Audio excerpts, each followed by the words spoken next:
How about the RoWorld player news? She seemed tired at dinner. She did seem tired. Stephen Fly, thank you. RoWorld player news. For all your player news, go to NBCSports.com. Here are the notable injuries we are tracking going into not only Thursday Night Football, but the weekend. Dorian Thompson-Robinson with a concussion. He got in a limited practice, but Joe Flacco will be speaking to the media today, which kind of indicates, while he's also been taking the first team reps, it will be another Joe Flacco game for the Browns.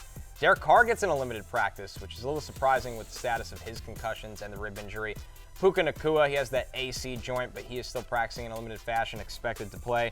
Trevor Lawrence didn't practice with the ankle. Kenneth Walker and Zach Charbonnet still not practicing with their injuries for the Seattle backfield.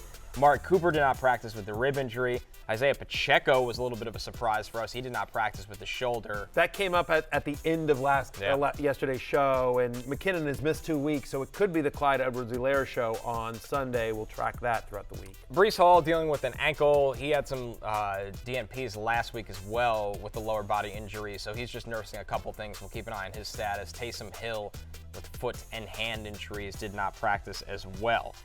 So we'll keep an eye on all these going into the weekend, but the ones that you need to know for tonight, if you need to somehow start somebody in this game for tonight. Oh boy. With this much on the line. This is the Thursday Night Football injuries.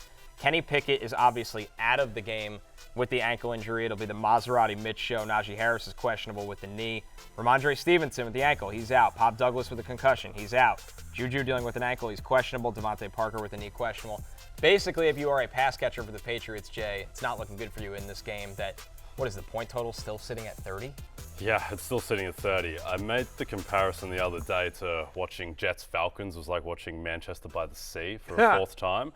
This game tonight is like the second half of Manchester by the Sea when you find out why Casey Affleck is so sad. Anyway, I won't spoil that movie, but this game, fantasy-wise, there's not a lot. We'll get into it later, but I mean, so there's no one who's ranked in the top 20 at their position in this game, right, Matthew? Is that right? It looks ugly. I guess we'll do a Thursday night preview a little bit later, but I'll just say that how are they moving the ball? Like on the Patriots side of the ball, I feel like you feel pretty good about the volume Ezekiel Elliott's going to get with Rhamondre Stevenson out.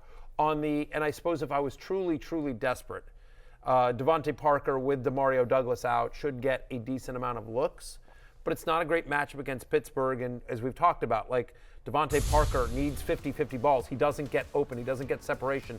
He needs basically a quarterback that has enough guts to just basically throw it to him and give him a chance. Give him a chance, and Parker's going to earn it in his Bailey Zappi, in this game on the road at Pittsburgh, going to throw those kind of balls to him. Najee Harris, which we talked about, expected to play tonight, but he's been banged up. He's missed practice all week. I do like Warren tonight as kind of a flex play with upside. Patriots have, so far this year, for the most part, struggled against pass-catching running backs. And so if Harris is less than 100%, you can certainly see Warren getting some work and Trubisky chucking it down a little bit. But that's the concern, is that, Kenny Pickett's been bad this year. For the most part, Kenny Pickett has been bad. And it's also clear that he's absolutely the best quarterback on the Steelers. Like, when Trubisky has come in, you're like, oh, I see why they didn't want to get away from Pickett. Right. Because as bad as Pickett's been, he's significantly an upgrade over Trubisky. So, as bad as Trubisky is, though, at least, we were talking about this yesterday, but he's still a real-life quarterback, whereas Tim Boyle and Trevor Siemian are not. They're still going to run a real-life offense. This isn't going to be the fantasy land of comically bad drives. So I do think there is some viability, particularly if Freiermuth, Deontay. These guys are talented enough. I think they will be okay, but it's going to be uninspiring.